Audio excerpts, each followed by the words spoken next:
Mana sih yang lebih baik? Capek-capek rakit server atau tinggal bayar sewa dedicated server aja?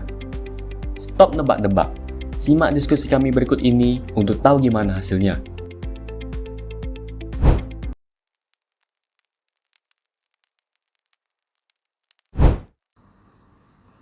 Baik, pada slide ini, saya akan menjelaskan dasar analisis dalam sistem pendukung keputusan yang kami buat.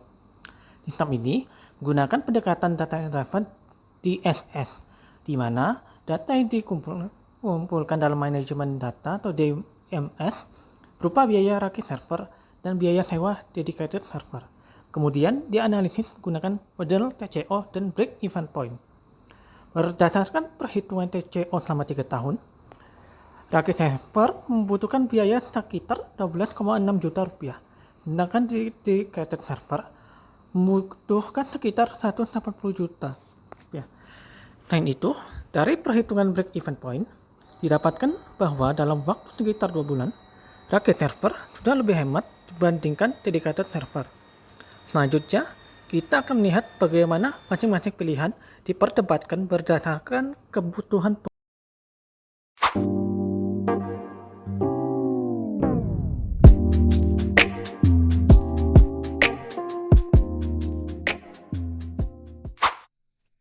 Terima kasih Devano.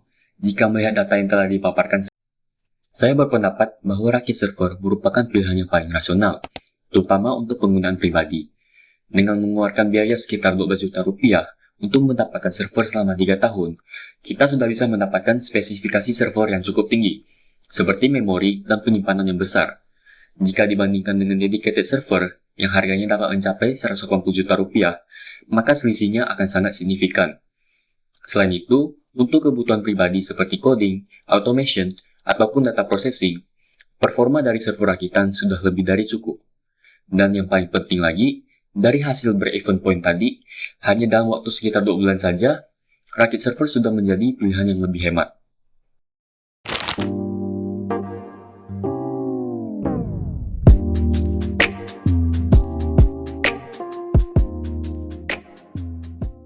Saya memahami argumen dari Edwin, terutama dari sisi biaya. Namun saya berpendapat bahwa dedicated server tetap memiliki keunggulan yang tidak bisa diabaikan. Dedicated server berada di data center sehingga memiliki uptime yang tinggi, koneksi internet yang stabil, serta akses global yang lebih cepat. Hal ini sangat penting jika server digunakan untuk aplikasi yang harus selalu online atau melayani pengguna secara real time. Selain itu, pengguna tidak perlu memikirkan maintenance hardware atau gangguan listrik seperti pada server rumahan. Jadi, meskipun biayanya lebih tinggi, dedicated server menawarkan reliability dan kemudahan operasional yang lebih baik.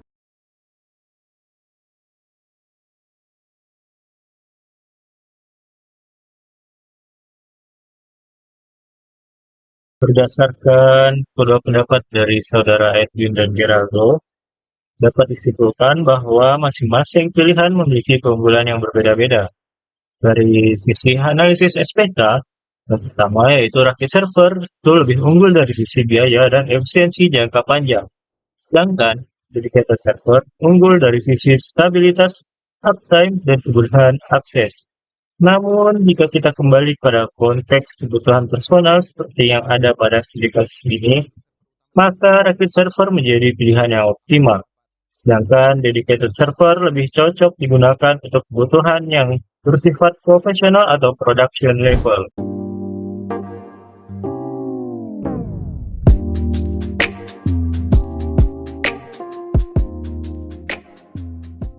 Sebagai penutup, kita juga perlu mempertimbangkan kondisi saat ini, di mana harga komponen seperti RAM dan SSD mengalami kenaikan. Hal ini memang membuat biaya awal rakit server menjadi lebih tinggi. Namun, berdasarkan hasil analisis TCO, total biaya rakit server tetap jauh lebih rendah dibandingkan dengan dedicated server. Oleh karena itu, keputusan akhir yang dapat diambil adalah untuk kebutuhan personal, kita lebih memilih rakit server karena lebih efisien. Dan untuk kebutuhan layanan publik atau bisnis, dedicated server lebih relevan. Dengan demikian, sistem pendukung keputusan ini membantu pengguna dalam memilih solusi yang paling sesuai berdasarkan data dan kebutuhan.